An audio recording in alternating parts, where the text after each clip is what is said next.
সমাজেই দেখাই দেবে যে আপনারা কারা। তাই যাই হোক, আল্লাহ যারা এই কাজগুলো করছে বা করে বা মন মানসিকতা যাদের খারাপ, তাদেরকে আল্লাহ যেন ভালো করে দেয়। আর তারা ভালো হইলে এই সমাজটা ভালো হয়ে যাবে, এই দেশটা ভালো হবে, এই দেশের মানুষ ভালো থাকতে পারবে, ভালো বসবাস করে জীবনযাপন করতে পারবে।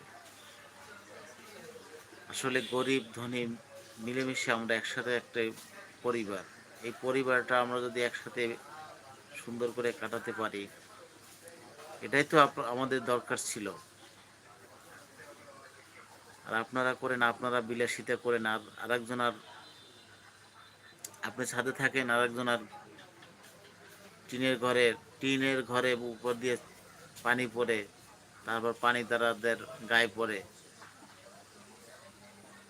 আর আপনারা বলেন কি জনগণের সেবা করার সুযোগ দিন। এই আপনাদের সুযোগ। আল্লাহ আপনাদের,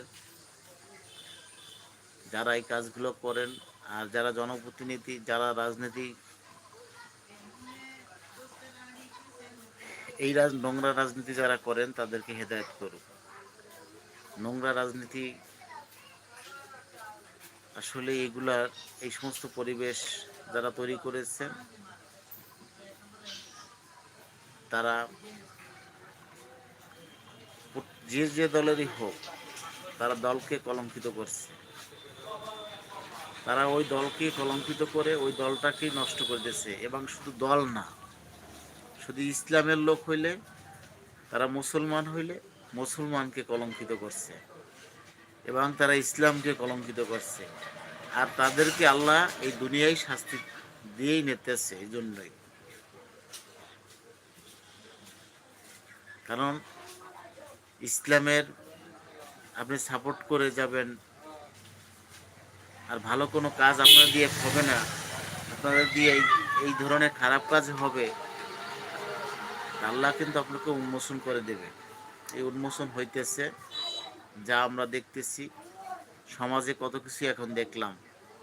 এইভাবে প্রত্যেকটা, আজকের ক্ষমতা যার নাই, সে কালকে না থাকলে তার ব্যাপারে উন্মোচন হয়ে যায়, তার আশেপাশের লোকগুলার উন্মোচন হয় যে তারা কি, কে কত টাকা মারছে, এই প্রতিযোগিতা চলে। এটা খেলা, মেলা, একটা মেলা বসায়, মেলা হয়ে যায়। এই ক্ষমতার চেয়ার বৈশা এবং পালাইয়া চলাফেরা, এটা করার কোনো দরকার না। এই রাজনীতি না করাই, এই নোংরা রাজনীতি না করাই ভালো। হয়তো আল্লাহ আমাকে জানি এই নোংরা রাজনীতি থেকে দূরে রাখে।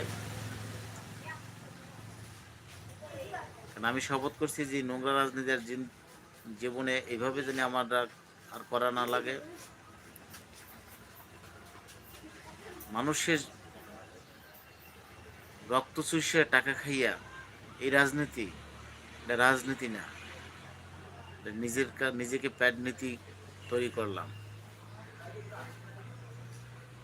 তাই সবাই যারা লাইভকে দেখলেন এবং যারা জয়েন্ট করে আমাদের পাশে ছিলেন, সবাইকে শুভ স্বাগতম এবং ভালো থাকবেন।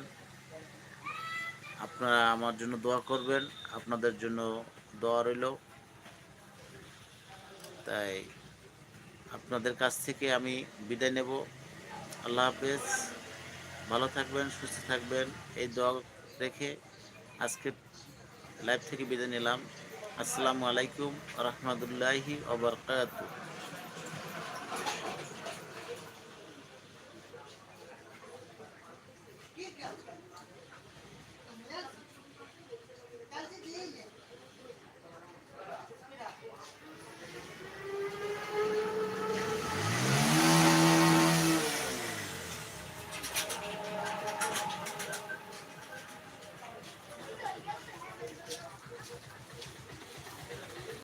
গাড়ি ধরছি কি